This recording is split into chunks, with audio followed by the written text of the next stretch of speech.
Marcel, bienvenue dans le Grand Journal. Souleymane Niang.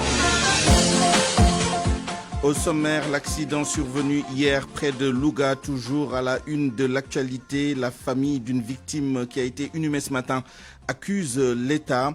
Nous ferons le point sur la prise en charge médicale et sociale avec le directeur régional de la santé de Louga.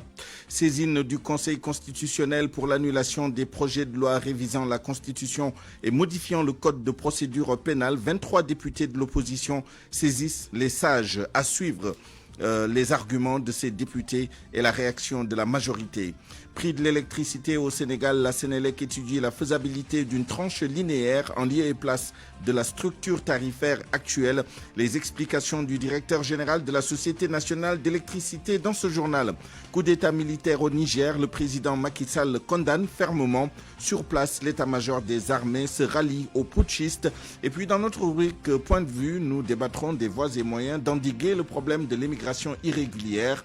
Prétexte l'atelier de validation politique de la stratégie nationale de lutte contre l'immigration irrégulière ce jeudi. À la mise en onde, Alioune Ba.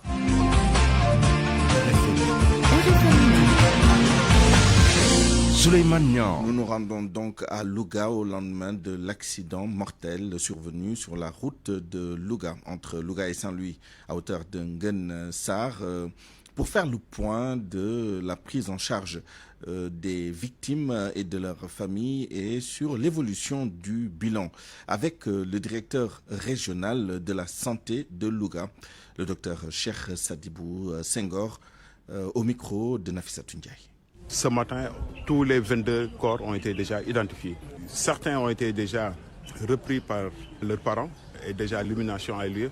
Par rapport aux blessés, on a fait le point ce matin. Donc l'ensemble des patients ont été stabilisés. Au niveau de la chirurgie, il y avait, hier, quand on faisait le point, il y avait 4 patients qui étaient en chirurgie. Donc les 2 patients sont sortis parce que stables pour être hospitalisés au niveau des services de surveillance. Donc il ne reste que 2 actuellement au niveau du bloc opératoire, au niveau de la chirurgie. Et on continue en tout cas de la prise en charge à ce niveau. Mais c'est des patients qui ont été déjà stabilisés. Donc pour Saint-Louis, hier on parlait de 11 cas qui étaient partis à Saint-Louis. Donc sur les 11 cas, pratiquement les 8 sont revenus au niveau de l'hôpital Amadou Sakhir Mbaye de Louga. Parce qu'ils étaient juste partis pour un scanner et ils sont revenus. Donc les patients qui ont été stabilisés au mieux également sont revenus. Donc pour dire tout simplement qu'aujourd'hui, en tout cas au niveau de l'hôpital régional de Saint-Louis, il ne reste que 2 patients. Donc, et heureusement, jusqu'à ce jour à 10 heures, donc on n'a pas enregistré de nouveaux décès et les patients sont stables. Sidi Dramé, c'est l'une des victimes de l'accident survenu sur la route de Nguyen Sarr hier. L'ouvrier en provenance du Fouta y était pour des travaux. Sidi était marié et père de famille, âgé d'une 40aine d'années. L'État est pointé du doigt par sa famille attristée qui témoigne sur le fils et mari qu'a été la victime, habitant de la Gueule-Tapée. L'inhumation est prévue ce jeudi. Koumba Sandiane Faye. À l'entrée de la maison, assise la gueule tapée, sur une natte est assise la veuve de Sidi Dramé, chapelet entre les mains, le visage attristé, la tête baissée. Elle est entourée de proches et voisins, venus compatir à la douleur de la famille endeuillée. Ndeyaw est la maman du jeune Sidi parti à la fleur de l'âge. Il a été plombier, laissant une veuve et 5 bouts de bois de Dieu. La mère raconte comment la famille a été informée du décès par accident d'un de ses membres.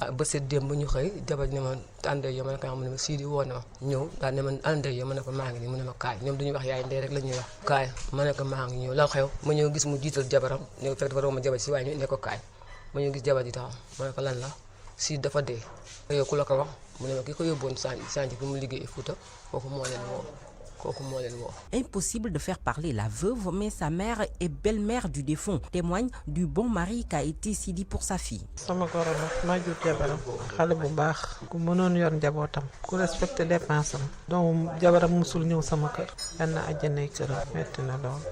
Sali Dramé, sœur de Sidi, à qui le défunt a fait même porter le nom d'une de ses filles, est inconsolable. Elle impute la responsabilité à l'État. Nombre de places am lay wàcc fii ak carte grise am et tout mais bu ñëwee fii arrivé à Dakar ñu daaj ay chaise teg ko foofu noonu def ay surnom nañu romb ay policiers ay gendarmes li ñuy wax ndogal yàlla la mais trop c'est trop. Il faut qu'ils prennent leurs responsabilités. L'État du Sénégal na jël responsabilité. Le défunt Sidi Dramé sera enterré ce jeudi. Sidi fait partie des premières victimes décédées sur le coup suite à cet accident sur la route de Louga, ayant occasionné 24 morts selon le dernier bilan et 52 blessés. Allons à Louga à nouveau, à l'hôpital où les familles des victimes de l'accident viennent récupérer les corps de leurs proches. D'autres sont à l'hôpital pour accompagner leurs malades. Ils avouent que la prise en charge se passe normalement, mais plusieurs victimes ne sont pas assistées par leur famille. Reportage à l'hôpital Amadou Sakhir Mbaye, Nafissatou Ndiaye. La mine triste, Abdoulaye Amidouba a perdu son enfant âgé de 23 ans dans cet accident tragique. Il est venu à l'hôpital régional Amadou Sakhir Mbaye de Louga pour récupérer le corps. Parce que accident bi métti na trop waaw parce que lu toll ni sa doom mu faatu ci accident métti na trop mais nag ñu ngi sant yàlla te xam na ne yàlla moom mooy dogal waaw li yàlla def nag moom mooy liggéey waaw maa ngi koy sant yàlla bu baax a baax amoon na ñaar fukki at ak ñett. Aminata Seck habite à Louga. Elle assiste sa belle-sœur. Pour elle, la prise en charge se déroule normalement.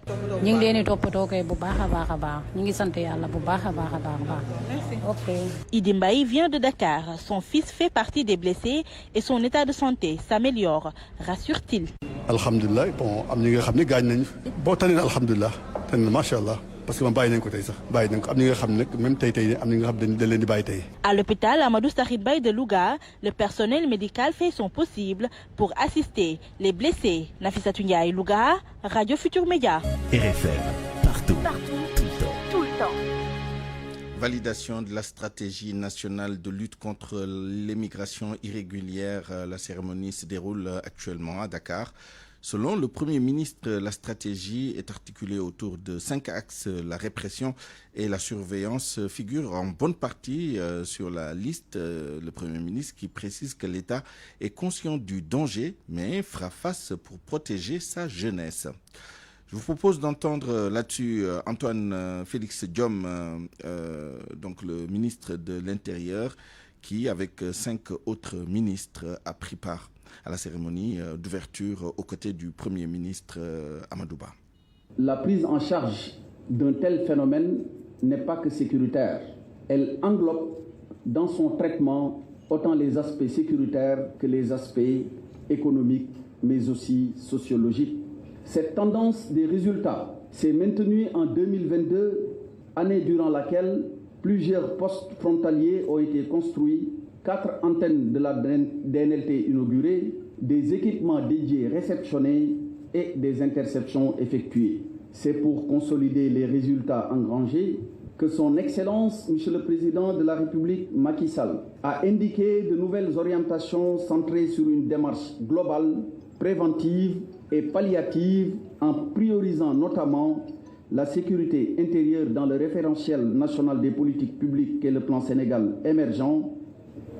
Ça, c'est le premier point. Mais deuxième point aussi, en favorisant des offres d'opportunités économiques et sociales au profit des jeunes et en créant le comité interministériel de lutte contre l'immigration clandestine, dont la mission principale est d'élaborer et de mettre en œuvre la stratégie nationale de lutte contre la migration irrégulière.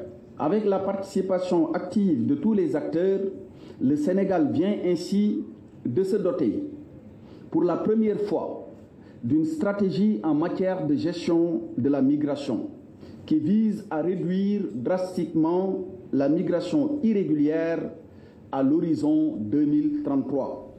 Selon la ministre en charge des Sénégalais de l'extérieur qui prenait également part à cette cérémonie, le Sénégal va connaître une baisse des flux migratoires avec la mise en œuvre de cette stratégie. Annette Seck Ndiaye qui déclare que beaucoup de migrants n'ont pas de problème d'ordre économique, contrairement à ce que l'on pourrait penser. Elle revient fraîchement de Dakhla et a rencontré des migrants qui ont eu des diplômes. Et les soucis économiques, selon elle, ne posent pas de problème. Annette Seck Ndiaye au micro de Salimata Awa. C'est dire combien ce que vous venez de dire, que nous sommes dans des localités très souvent où il y a une tradition. Il y a une tradition de migration très forte. Aujourd'hui, je pense que cette stratégie vient à point nommé. Il s'agit, dans un des axes justement, de travailler à une migration régulière. Une migration, vous le savez, la migration circulaire, Monsieur le ministre, vous venez de le dire, fonctionne bien. Nous sommes à sa 4e édition avec des jeunes qui aujourd'hui vont aller sur la base de contrats formels pendant 9 mois, d'avoir la possibilité de revenir et de repartir plusieurs fois. Je pense que c'est un axe qui doit être exploité et qui va permettre, comme on le dit, d'aller vers une migration sûre, régulière et ordonnée.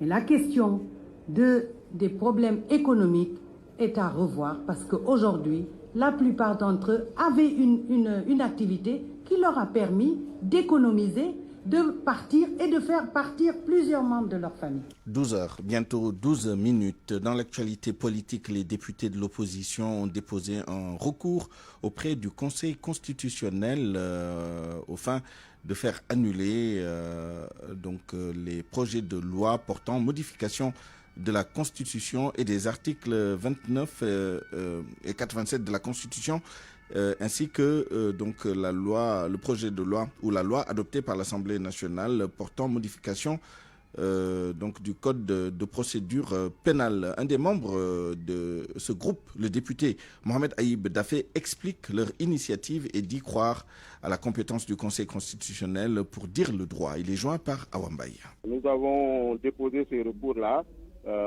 par rapport à des moyens de forme et de fond. Mais la principale raison est que lors du débat en séance plénière, plusieurs amendements avaient été formulés par les députés, que ce soit de Benno Bokk Yakaar, du groupe Wallu et du groupe Yewwi.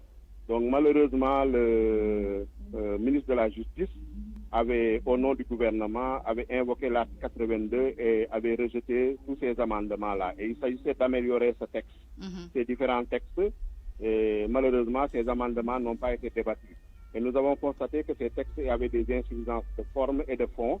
Et nous avons porté ces insuffisances à l'attention du Conseil constitutionnel pour que le Conseil constitutionnel puisse, en tout cas, donner son avis et en tout cas améliorer la rédaction de ces textes-là qui sont très importants. Si on a déposé des recours, c'est que on croit que ces recours peuvent aboutir. On a donné des arguments, on a présenté des arguments de forme et de fond sur la compétence du ministre à présenter des amendements sur le fond, parce qu'on a constaté que sur le système de parrainage, et c'est pas nouveau, il y a des dispositions qui violent la Constitution, notamment la liberté de candidature, notamment le secret du suffrage, parce que le fait de ne permettre à un électeur que de ne pas parrainer qu'un seul candidat viole le secret du vote. Parce qu'on peut supposer que le candidat que vous parrainez, vous allez voter pour ce candidat-là. Donc ce sont un ensemble de dispositions qu'on a portées à l'attention du Conseil constitutionnel et nous espérons que le Conseil constitutionnel dira le droit et nous donnera raison. Donc, dans le souci vraiment d'améliorer la rédaction de ces textes-là. Quant à Abdoumbo, le président de la commission des lois à l'Assemblée nationale et membre de la majorité présidentielle, il estime que ses collègues de l'opposition ont bien le droit de déposer un recours et le Conseil constitutionnel est seul habilité à trancher. Il ajoute que les députés ont tout faux. Il est joint au téléphone par Awambaye. Nous sommes dans un pays de droit. La loi permet à un nombre de députés, le 10e exactement, que si une loi constitutionnelle est votée à l'Assemblée nationale, s'ils jugent nécessaire que cette loi est anticonstitutionnelle, ils peuvent déposer un recours en annulation auprès du Conseil constitutionnel. Ce qu'ils ont fait, parce que chacun a le droit de faire ce que la loi lui permet de faire. Nous, en tant que législateurs, nous avons voté. Certains députés ont jugé nécessaire de déposer un recours en annulation, ce qui est normal, le droit leur permet de le faire. Maintenant, le Conseil constitutionnel va statuer pour maintenant voir la suite à donner. Maintenant, nous, on ne peut pas dire voilà ce qui va se faire ou pas, parce qu'aujourd'hui, ce sont les juridictions qui vont faire leur travail, notamment le Conseil constitutionnel. Donc, on attend comme tout le monde le recours. Maintenant, si le Conseil constitutionnel donne son verdict, la procédure suit son cours. C'est-à-dire, le président de la République ne peut pas promulguer tant que le Conseil n'a pas donné son avis. Maintenant, si le Conseil constitutionnel rejette cette demande, le président de la République va promulguer la loi et que le travail parlementaire continuera. J'ai voté oui pour l'adoption de la loi. Donc, je ne peux pas penser autre chose qu'ils sont dans le faux. Moi, c'est mon point de vue. RFM, fréquente modulation 94.0, la radio en puissance. RFM Midi. Vers un changement tarifaire des compteurs Woyofal, une étude est en cours pour une tranche linéaire. Selon le directeur général de la Société nationale d'électricité, le consultant choisit à 6 mois pour rendre ses résultats, lesquels seront soumis à la Commission nationale de régulation de l'électricité. Pape Mademba Bitey était l'invité de RFM Matin. L'étude est en cours parce que nous, notre principale préoccupation, c'est de satisfaire la clientèle. Mais l'étude est en cours, mais vous comprenez qu'aujourd'hui, un changement tarifaire avec la réglementation que nous avons obéit à une certaine procédure que nous sommes en train d'expérimenter. Mais aussi, nous sommes partis voir dans les pays où c'est appliqué comment ça marche, comment ça a été fait. Le consultant est en train de travailler, il est recruté. Et à l'issue de cela, nous allons faire les propositions à la commission de régulation qui sera chargée de valider et de définir ce tarif-là qu'on va appliquer à tout le monde. Mais c'est une préoccupation qui est prise en charge. Mais ce que nous devons dire et rassurer nos consommateurs, c'est qu'aujourd'hui, il n'y a pas d'augmentation de tarifs. Et nous les appelons maintenant à une attitude beaucoup plus économe parce que nous devons économiser l'énergie, ne serait-ce que pour diminuer les montants qu'ils vont payer, mais aussi permettre à Senelec de pouvoir faire des économies par rapport à l'impact environnemental. Et vous fixez quel délai? Bon, c'est en cours. Le consultant a une période dans son contrat, je pense 6 mois pour pouvoir finaliser et après ce sera validé en interne et c'est en ce moment qu'on pourra soumettre à la commission de régulation qui a son calendrier aussi et qui pourra à la limite quand ce sera validé en accord avec le gouvernement que cela puisse être appliqué. La délégation officielle du Sénégal est arrivée cette nuit à Kinshasa pour participer au 9e jeu de la francophonie. L'événement allie compétitions sportives et concours culturels. Cette année, une vingtaine d'artistes et une cinquantaine de sportifs représentent le Sénégal dans plusieurs disciplines. Le Premier ministre Amadou Ba est attendu aujourd'hui dans la capitale congolaise pour assister à la cérémonie d'ouverture prévue demain vendredi. Envoyé spécial à Kinshasa, Anna Rocha. Ladies and gentlemen, welcome to Kinshasa. Il est un peu plus de 2 heures lorsque l'avion foule le tarmac de l'aéroport Ndjili de Kinshasa. Au pied de l'appareil, l'ambassadeur du Sénégal en République démocratique du Congo et la directrice des arts venus accueillir la délégation. Malgré la fatigue d'un long voyage, les compétitions sportives démarrent dès ce jeudi. Pour les basketteurs notamment, à 19h, le Sénégal rencontre en match de poule le Bénin et à la même heure, la RDC, pays organisateur, affronte le Tchad. Pour les concours culturels, il démarre samedi au lendemain de la cérémonie d'ouverture prévue demain vendredi. Forte de plus de 150 membres, la délégation sénégalaise souhaite faire plus et mieux que lors des derniers Jeux de la francophonie, ceux d'Abidjan en 2017 où le Sénégal avait remporté 27 médailles dont 10 en or, la meilleure performance du pays depuis sa participation à cet événement culturel et sportif en 1989. Pour le sport, le Sénégal est présent dans 8 disciplines dont le football, le basket, le judo, la lutte et pour la culture, le hip-hop, le conte, la photographie ou encore la danse. Anna Rocha, Kinshasa, RFM. Et puis le président Macky Sall condamne fermement le coup d'État militaire au Niger. Dans un post publié ce matin sur Twitter, le chef de l'État du Sénégal déclare que la prise de pouvoir par la force est inacceptable. Il ajoute que la sécurité et la sûreté du président Mohamed Bazoum et de sa famille doivent être préservées. Toujours selon le président Sall, l'ordre constitutionnel doit être restauré. Macky Sall qui se trouve actuellement en Russie, à Saint-Pétersbourg, où s'est ouvert ce matin le sommet Russie-Afrique. Plus d'actualité internationale dans un instant. RFM. L'actualité internationale.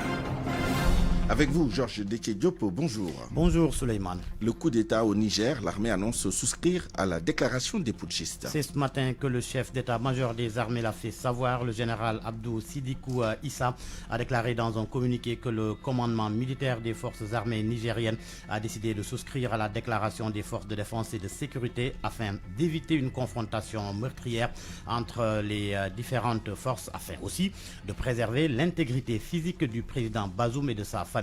L'annonce du coup d'État et de la création du Conseil national pour la sauvegarde de la patrie est survenue dans la nuit dans une allocution télévisée.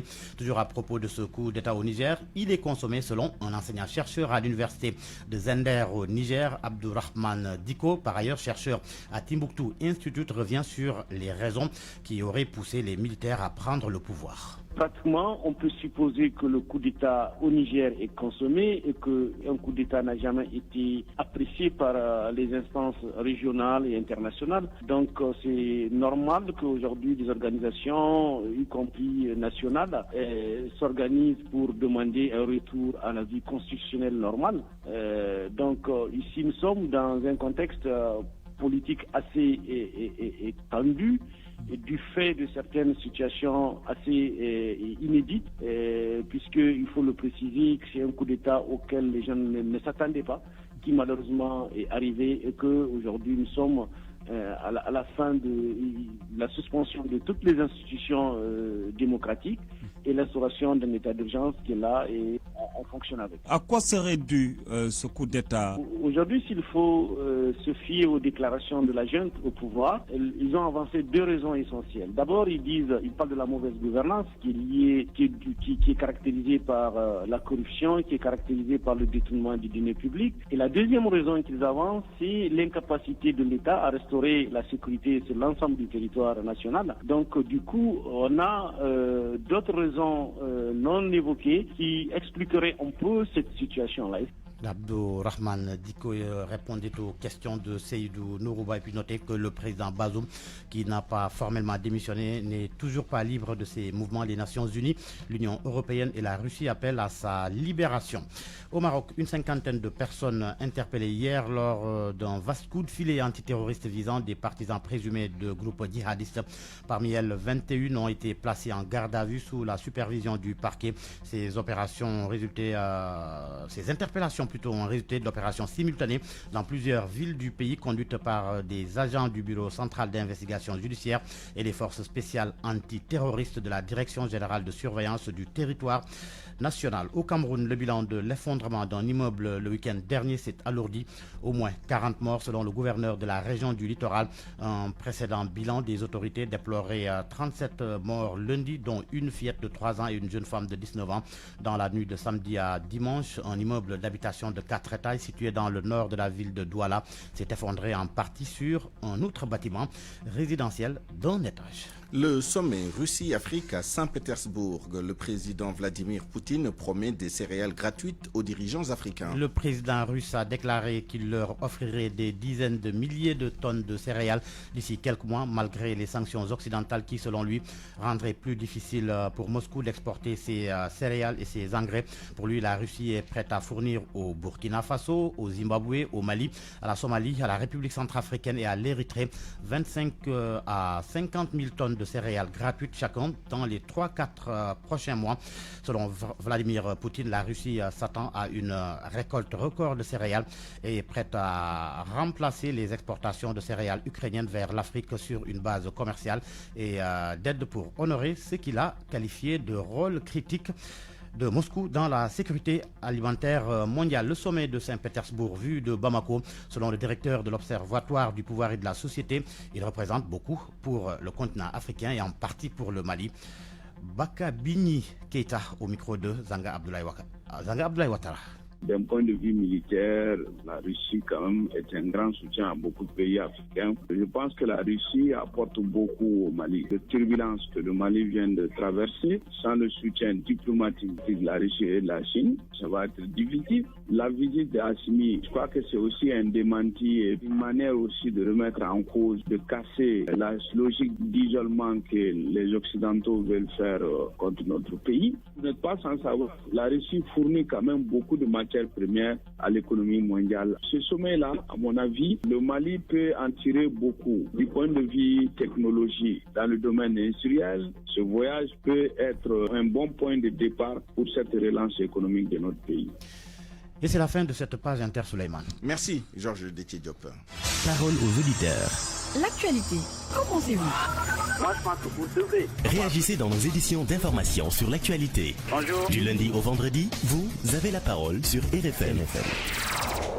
Cérémonie de validation politique de la stratégie nationale de lutte contre l'immigration irrégulière ce jeudi. Nous prenons prétexte de cet événement pour débattre des voies et moyens d'endiguer le problème de l'immigration irrégulière. Dans notre rubrique Point de vue, ce sera avec Moustapha Ka, expert au comité interministériel de lutte contre l'immigration clandestine. Il a rédigé la stratégie présentée aujourd'hui. Et Badara Seck, président de l'ONG Diadem, spécialiste des questions migratoires. RFM Sport. L'actualité des sports avec vous, cher Tidiane Diagne, bonjour. Bonjour à vous, Souleymane, bonjour à tous. Cap sur Kigali qui va donc abriter à compter de demain l'Afrobasket féminin. Le Sénégal veut réhabiliter son image. Oui, l'équipe qui a engrangé le plein de confiance avec donc cette victoire hier contre l'équipe de la République démocratique du Congo. Au lendemain donc de leur victoire, ils se sont entraînés ce matin à la salle Kigali Arena qui devrait abriter donc les hostilités. Elles étaient toutes présentes, staff et joueuses reviennent, surtout sur la victoire d'hier, avec notre envoyé spécial à Kigali sur le Cam. Après avoir perdu leur premier match amical en terre rwandaise contre le Mozambique, les Lions se sont rachetés face à la RDC, qu'elles ont battu 71-53. Le sélectionneur Moustapha Gueye se dit satisfait de la prestation de ses joueuses. C'est toujours bon de gagner pour le moral, mais moi je suis plus sur le contenu. Si RDC avait fait une défense autre que la zone, on aurait pu gagner plus largement. Mais la zone c'est assez compliqué. J'avoue que c'est un peu ça qui me fait plaisir, qu'on ait raconté des difficultés et essayer de trouver des solutions dans les matchs. Dans le jeu, ensemble, j'avoue que contre Mozambique, on a mal démarré, mais au niveau de la combativité, au niveau de la volonté, je pense que les filles sont en train de montrer un bon visage, encore meilleur au fil des matchs. L'ailière Aïcha Mathilde Diop affirme qu'elles ont appris de leurs erreurs et estime que l'équipe est dans une bonne dynamique. Ça nous a beaucoup appris, surtout nous qui venons de découvrir l'afro-basket. Donc ça nous a donné une idée de ce à quoi ça va ressembler en fait. Donc on a rectifié au deuxième match. Remplaçante de Fatou Silla blessée, Madji Gensen a également pris part à la deuxième rencontre amicale. Madji Gensen a vraiment un gros potentiel, elle a beaucoup à nous apporter, elle est très polyvalente. Et ensuite, elle a fait des 2021, donc on compte sur elle. Les Lions se sont entraînés ce jeudi matin à la Kigali Arena durant 50 minutes. La capitaine Aya Traoré a été ménagée. Elle n'a pas pris part à cette avant-dernière séance d'entraînement. Soda Thiam, Kigali, Radio Futur Média. Sodatiam, à l'occasion de la deuxième journée du groupe B de la Coupe du Monde féminine 2023, l'Australie à domicile a chuté face au Nigeria 3-2.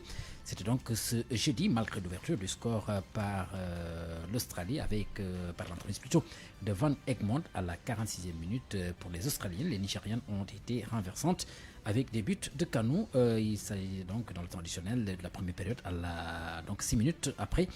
Ahale, 65e minute, et Oshoala, 72e minute. La réalisation de Kennedy à la 5e minute dans les derniers instants n'a rien changé avec ce résultat. Le Nigeria s'empare de la première place de cette poule à égalité avec le Canada, alors que l'Australie occupe le 3e rang donc, du classement.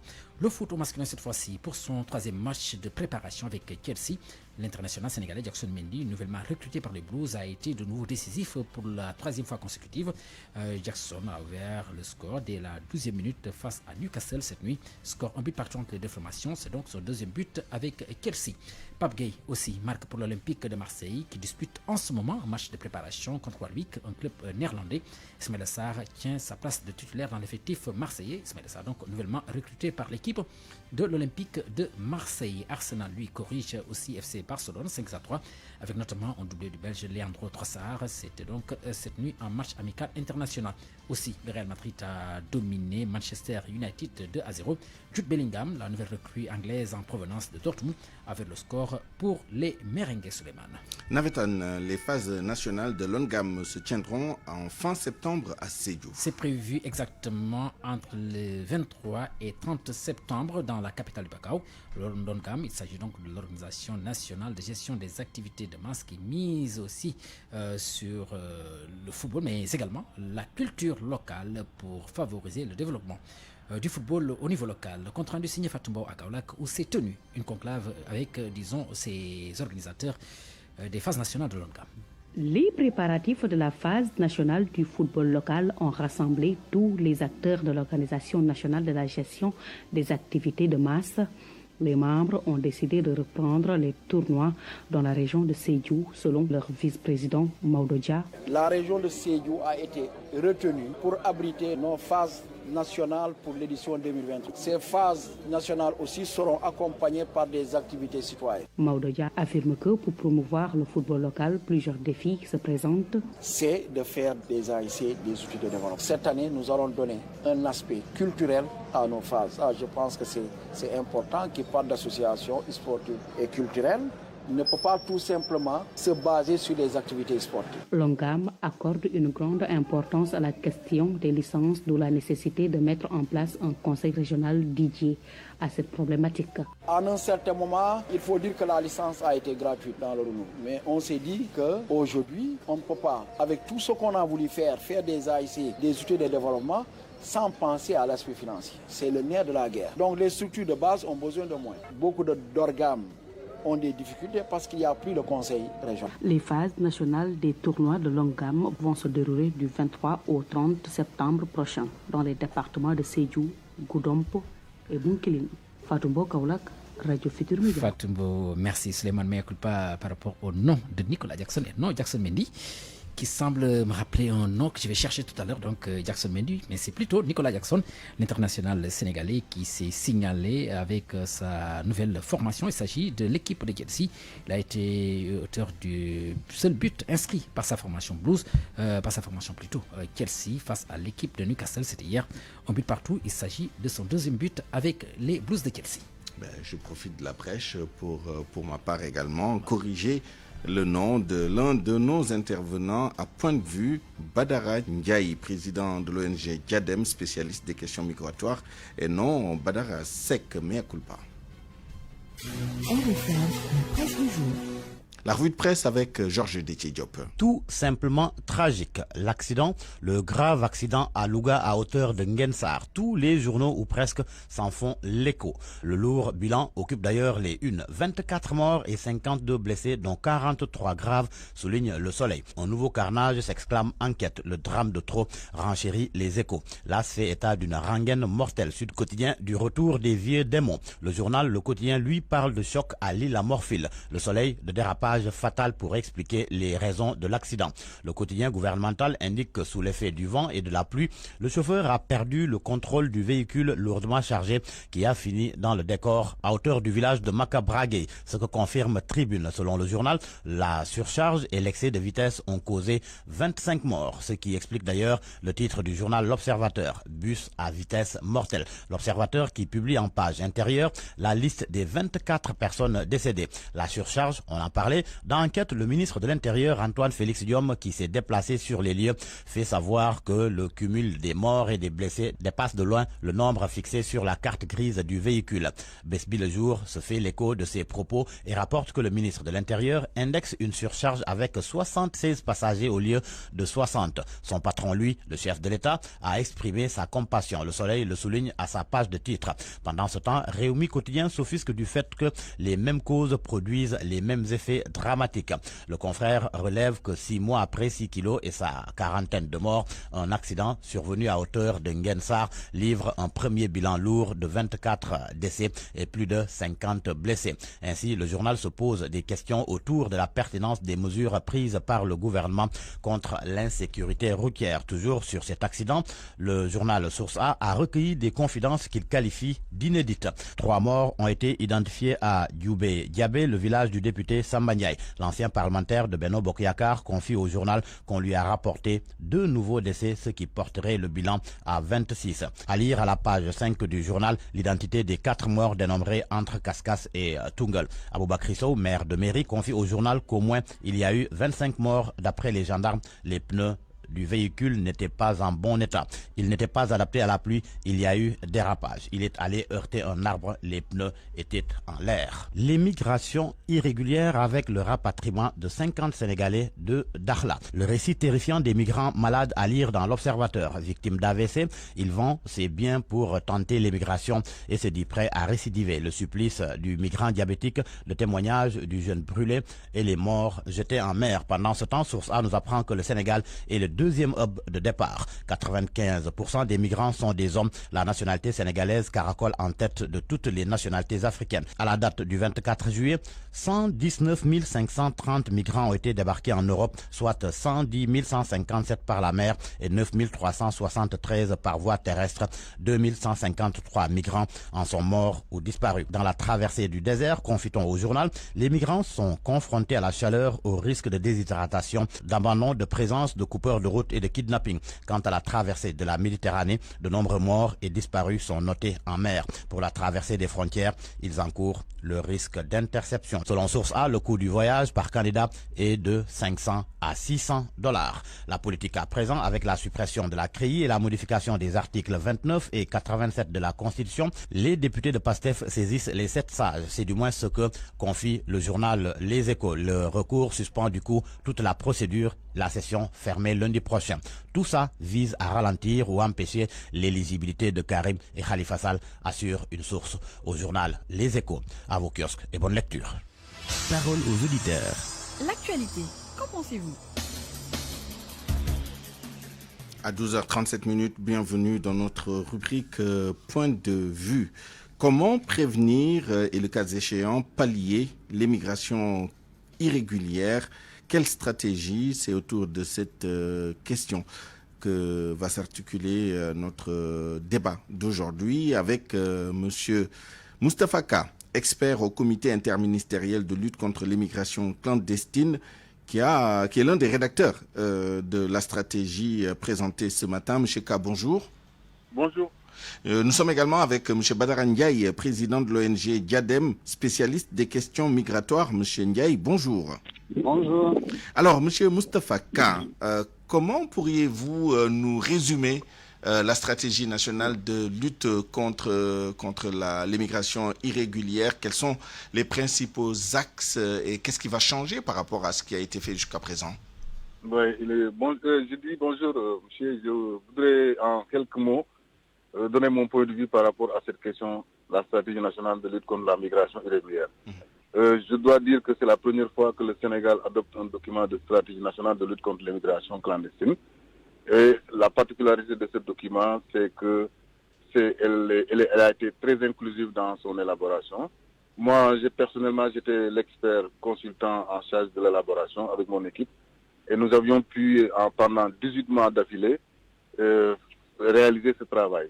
À la suite d'une consultation très large dans les différentes pôles territoires, les 6 pôles territoires du pays, nous avons rencontré les acteurs, les bureaux d'accueil d'orientation de suivi des migrants, nous avons rencontré les associations régionales de migrants de retour, les associations de jeunesse, les associations de pêcheurs et l'ensemble des acteurs, les syndicats, le patronat et le secteur privé. Et à l'issue, nous avons fait une revue documentaire de l'existant. Et à la suite de cette étape, nous avons également fait un diagnostic, comme je l'ai dit, sans complaisance, des forces et des faiblesses du dispositif et de sa mise en œuvre. À la fin, nous avons rédigé le document en question, le document stratégique qui a été validé en novembre 2022.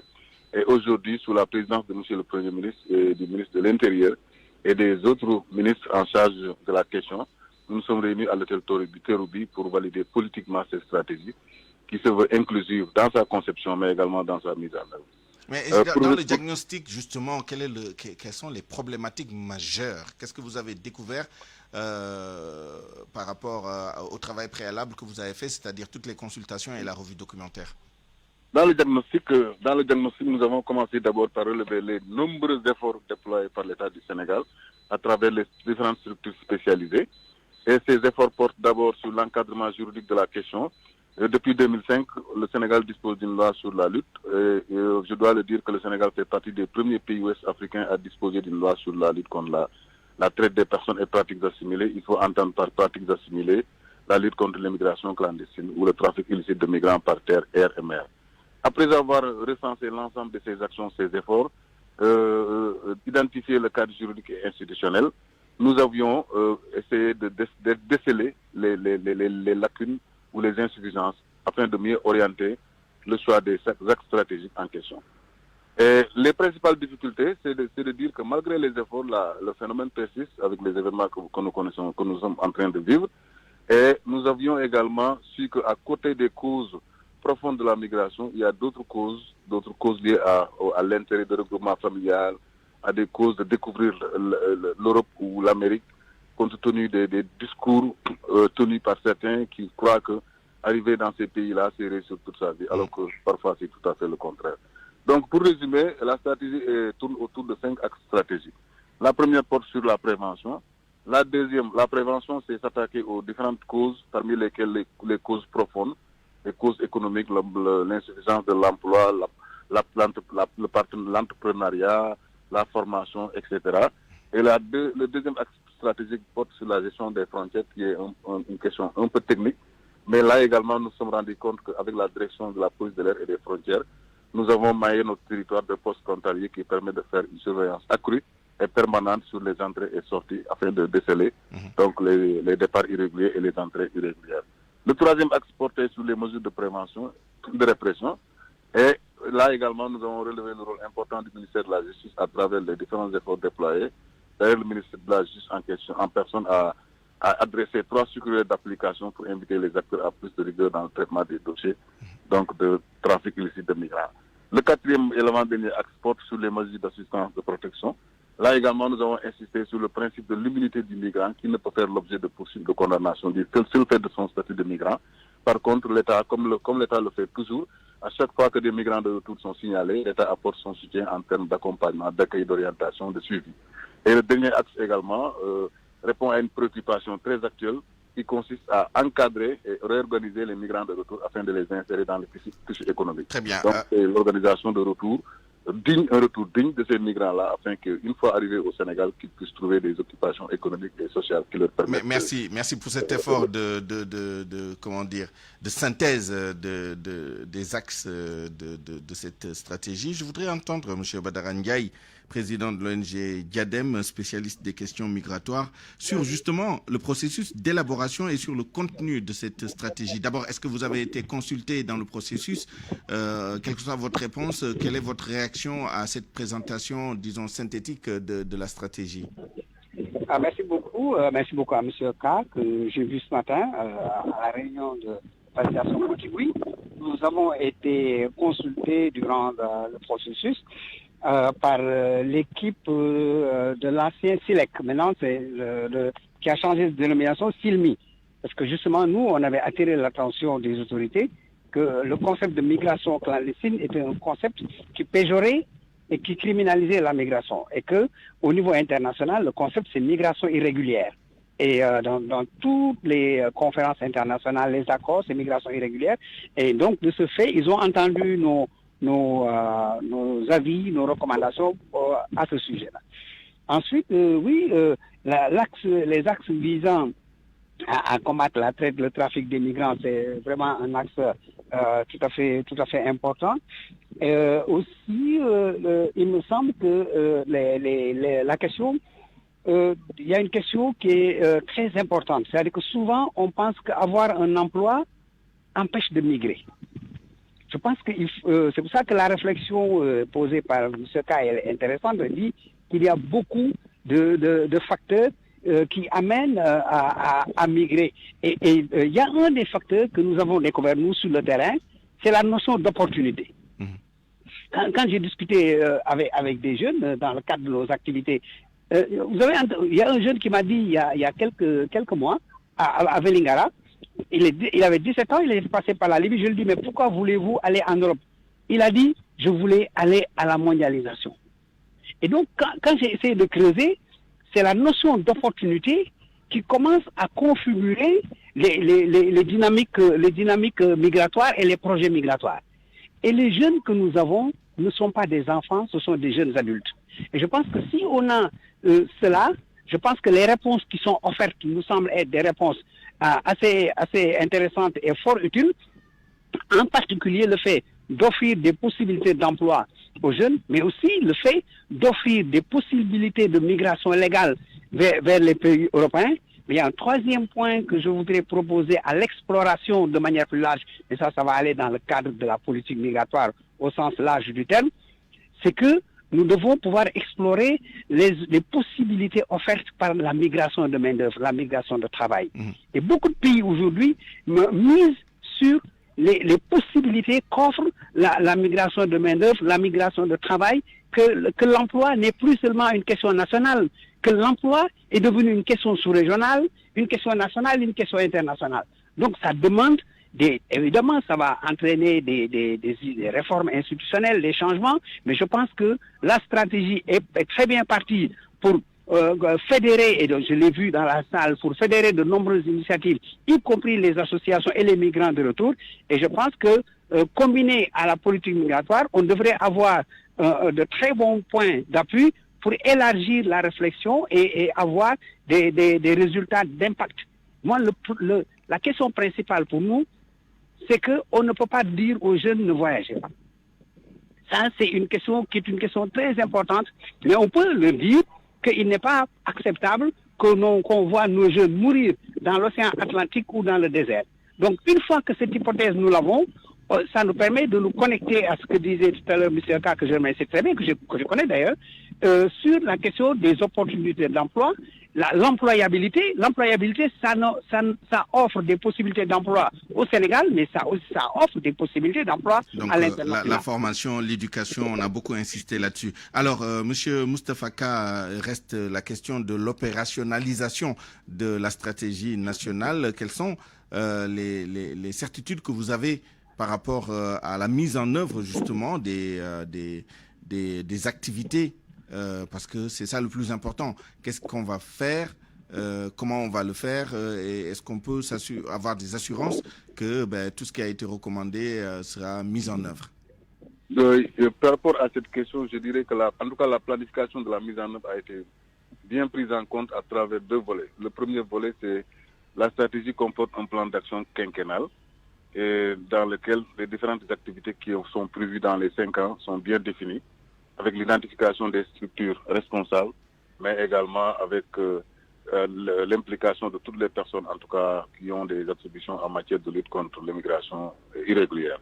L'autre volet, dans le cadre de la planification de la mise en œuvre, c'est le mécanisme de suivi-évaluation. Et ce mécanisme de suivi-évaluation se fera à mi-parcours, à chaque fois également qu'un plan d'action triennal a été exécuté.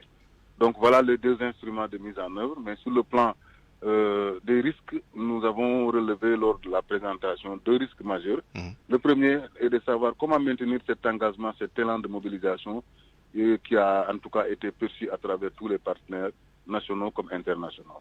Le second volet, c'est le volet faible, c'est l'argent, la mobilisation des ressources nécessaires au financement des différentes. Et quel est le coût total de cette stratégie? En tout cas, le coût total, je ne l'ai pas en tête, mais ça tourne vers 4 milliards et quelques en termes de coûts. Sur les 5 ans? Sur les 5 ans. Ouais, pas grand-chose, hein, si on compare ça à d'autres budgets, d'autres stratégies. Merci en tout cas à vous, Moustapha Ka, expert au comité interministériel de lutte contre l'immigration clandestine ou irrégulière. Et vous avez coordonné un peu l'élaboration de cette stratégie qui a été présentée ce matin. Je termine avec vous, M. Ndiaye, sur un point pas sémantique, parce que vous m'avez fait corriger l'immigration clandestine en précisant irrégulière. Mais bon, pour nous, c'est la même chose, même si on sait que pour vous, c'est très important de faire le départ entre les deux concepts. Quel est votre... votre état d'esprit maintenant sur la mise en œuvre? Est-ce que vous pensez que la mise en œuvre pourra se faire sans trop de problèmes? Et quel rôle, justement, des ONG comme la vôtre vont-elles jouer dans cette mise en œuvre-là? Ah oui, merci beaucoup. Je remercie M. Moussa Faka. Oui, il a présenté tout à l'heure et il a raison d'insister sur les deux risques. Mais moi, je pense que la question de la migration irrégulière est un intérêt de la coopération internationale. Donc, en principe, on devrait pouvoir obtenir les ressources. Évidemment, en discutant aussi avec les membres du comité interministériel, on sent une très grande ouverture. Ils ont dit, oui, qu'ils ne sont pas une structure opérationnelle. Et donc, dans ce sens, ils vont nous associer au travail. Et là, je pense qu'il y a aussi des indicateurs de mesure.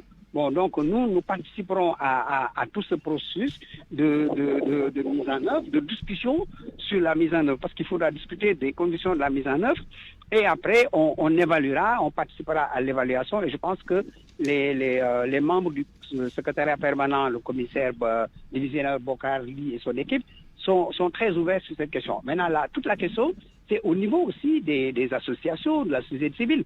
Tout à l'heure, on se disait qu'il faut une réunion entre les différents acteurs de la société civile parce qu'il ne sert à rien d'aller en rang dispersé. Il faut renforcer les capacités organisationnelles et techniques et être une force de proposition et d'intervention autour de cette stratégie qui, à mon avis, mérite des ressources encore beaucoup plus conséquentes, à mon avis. Merci. Merci à vous également, Badara Ndiaye, président de l'ONG Diadem, spécialiste des questions migratoires. On vous retrouvera tous les deux dans la version Wolof de ce débat. À 12h51, c'est la fin de cette édition. Je vous remercie de l'avoir suivi. Merci à toute l'équipe qui l'a préparé et réalisé. Chef d'édition Awambay, assisté par Mama Stoukan, ainsi que par Fama John. À la mise en onde, Alioune Ba et Hassan Diouf. Digital, Yassine Pouy. À la production, Abdou Cham. À 13h, vous avez rendez-vous avec Seydou Nourouba pour le grand journal en Wolof. D'ici là, excellente suite des programmes et bonne fête de Tamkharit. Au revoir.